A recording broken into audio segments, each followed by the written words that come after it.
snug fit inside there, and on the top of the box you have this picture here, and all around there's various dramatic scenes depicting its usage for action on a plain white bottom there. So opening up the box, you get a lid at the top which has a HDMI cable, full HDMI to mini HDMI, an instruction booklet which is comprehensive enough to give you everything you need to know, diagram of the camera, how it works, and so on and so forth. It's even a useful section here showing you how you can utilise each of the mounts, because this comes with a vast array of mounting options, which is quite nice. These are the kind of things, in fact it comes with a vast array of wires and cables and mounting options, and these are the kind of things that cost you extra with things like the Drift HD. This was just over £100 from the China-Asian website, and then the import duties were in the region of about £16 I think. So, but bear in mind the base model of the Drift HD that I was looking at is around sort of £175 plus shipping, cheapest I've found it anywhere. On top of that, you will need to buy yourself an external microphone and any additional mounts that you might need. So anyway, we'll just continue with this. We open the box. Inside we have a charging lead which fits into the UK adapter.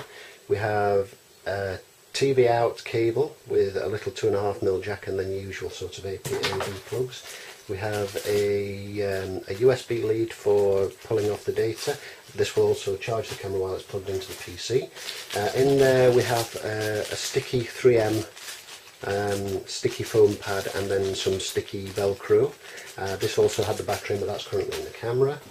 And here we have an elasticated strap with one of the additional mounts. I've already fitted this up to this mount, and something that's good about this, it's got a rubberized coating inside, so that means when you wrap it around a helmet it will grip and not slip, because that was a concern that I had when I actually saw this on Techmoan's video. I thought, well, an elasticated strap on a motorbike helmet, for example, you know, it's quite likely to slip off, but no, it's rubberized, which is kind of cool. You get a microphone with a little tie clip and 2.5mm jack, and there's no covering on that, so I've tried it without, and I'm going to see if I can fashion a bit of foam to act as a bit of a wind buffer, but it's not bad as it is. You get an in-car charger with a very, very long lead. I've not unravelled that, but you can see that's ridiculously long. In here we have a handlebar mount. It's entirely metal construction. You get this rubber sleeve here, but the whole thing, as you can see, is metal, but the rubber sleeve with a couple of rubber damping pads at the top, sitting on the top there. I still think this will be subject to quite a bit of vibration on the handlebars of a bike bouncing around a bit, but I don't know, I'll probably give that a try at some point and see how that fares, although the main use I'm intending is as a helmet sort of cam. But we'll see how that goes anyway. So yeah, that can be used on bicycle handlebars or anything tubular. The other mount, which isn't in here, it's currently suckered to the car windscreen, is a very sturdy plastic, it's like a sort of reinforced plastic sucker mount, which has the same kind of clamp as this one here, which clips into the bottom of the camera, and a sucker mount with a cap, because it's quite a sort of sticky, it's a strange soft rubber sticky sucker mount, and it's absolutely solid. I've got that suckered onto the car windscreen at the moment, and that thing will not budge an inch. It's fantastic. And that's got a swivel base, so you can twiddle the camera to suit. Finally, in this little section here, we have the camera itself. So there's the camera. You've got an LCD view screen on the back with a little protective label. You've got the lens at the front there, and you've got these little sort of grippy bits at the side, which is handy for holding if you just want to hand hold it. And then at the bottom you've got a microphone hole, which oddly doesn't seem to work very well because the sound seems to go in the back, and this is something that Techmoan mentioned on his video, one of the first things I tried, and it does indeed. If you open the back, you suddenly much clearer on the speaking. It's very odd. This screw here apparently works as a heatsink. You've got a brass tripod thread, which is good, a nice sturdy tripod thread, and then these slots here are what your mounts slot into. I'll show you that on the headband mount in a moment. And then you've got a speaker back here for previewing your videos. You've got 3 buttons on the top: mode, on, off, power button, and a record button. Your mode switches it between camera, video camera, and into your menu. And then on the back, that's a fib there, your mode just switches it between camera and video camera. On the back you've got a menu button, a back and forward, and a play pause button, which do obvious things when you're scrolling through your videos, but these are also used for scrolling through your menu and selecting options. Flip up this good sturdy clasp, fold down the back, and inside you have a TV out, you have a microphone in, a little in use LED which glows blue when it's recording and red when it's charging. This is your battery door, which twiddles and lifts up, and inside is a battery. This is a generic sort of camera battery, get that the right way up, and you can see it's a Fuji NP120 battery pack. Now if you if you go on eBay rather and look for the Fuji NP120 battery, you'll find you can buy those for about £3 from eBay, which is an absolute bargain. So you can get yourself a couple of spare batteries. The battery life is supposed to be quite good on these. I've yet to try that. Below the battery door you've got a full SD card slot. It will accept up to 32 gigabytes. But a 16 gigabyte one, the one out of this camera that I'm filming with currently, which is a class 10 16 gigabyte and works perfectly. A 16 gigabyte one will give you something like 4 hours worth of video in this camera, which is frankly I think more than you're ever likely to need for most instances. You've got an HDMI out port as well down here, and your USB port for charging and pulling off data. And then once that's clipped shut, that gives you watertight housing.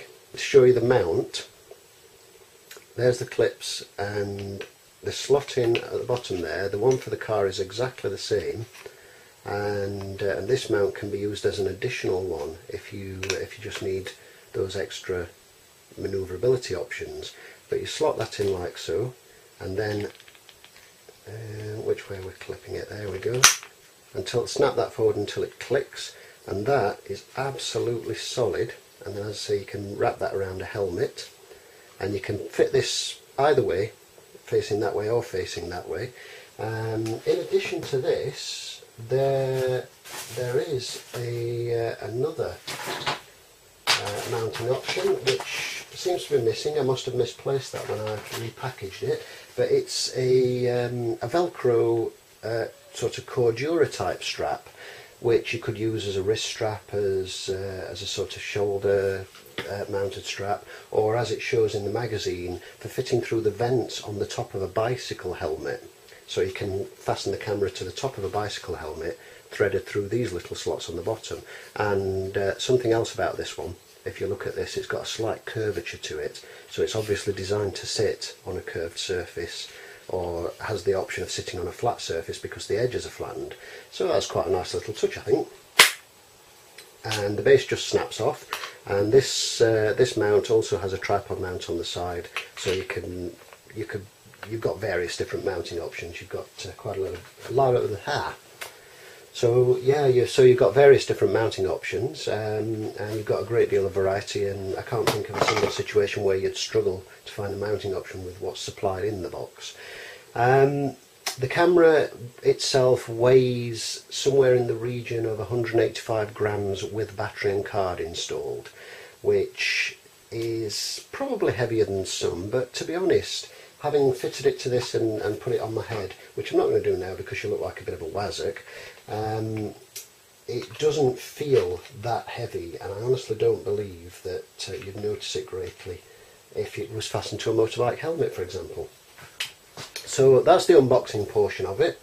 I've got a couple of clips that, just brief clips that I took in the car.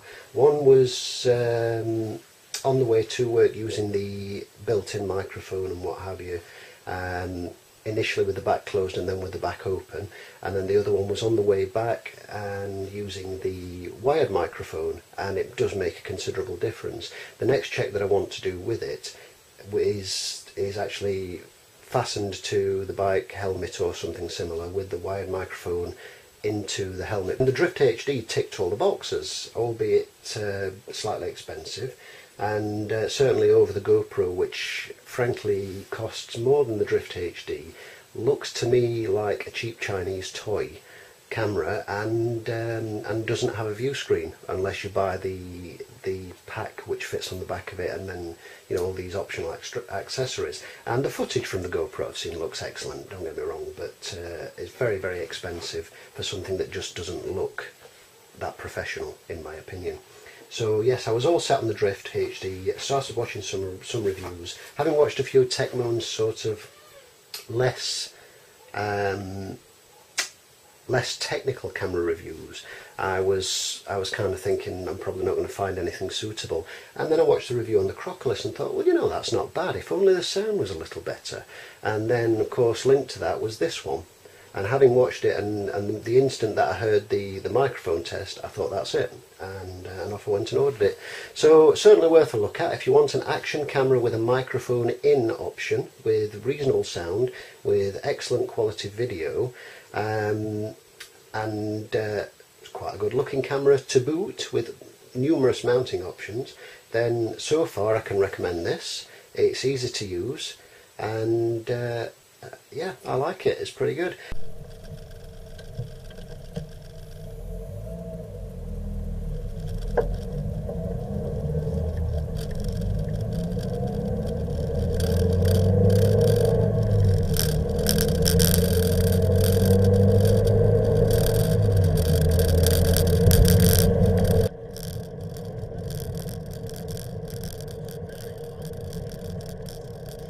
This bit of audio right here is recorded because the onboard audio recording just didn't work out clearly enough for anybody to hear.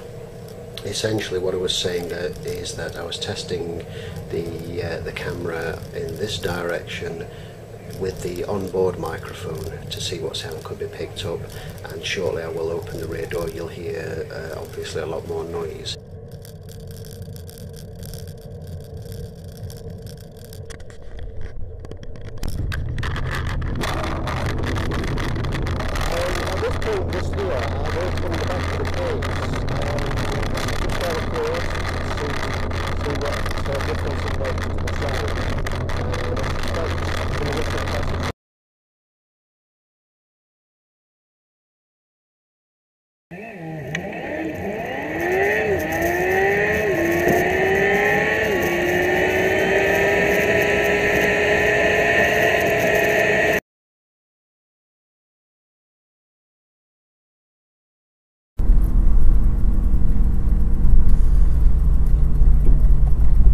Okay, so this is the return journey. We're headed the other way, and this time around I have the external microphone plugged in.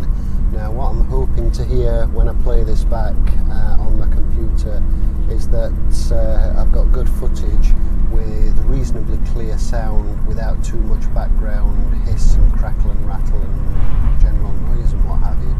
So fingers crossed that that will be the case, and we'll just see how we go from there.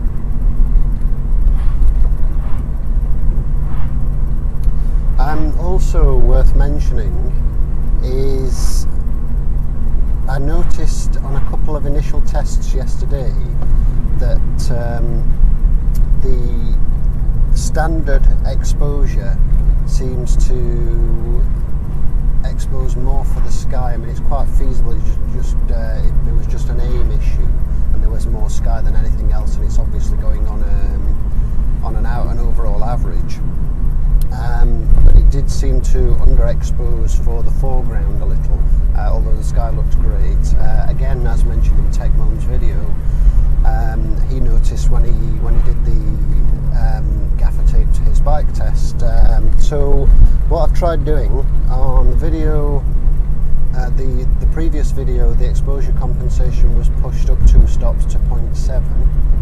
and the exposure compensation for this video is pushed up 3 steps to 0.1, so it's 1 full stop.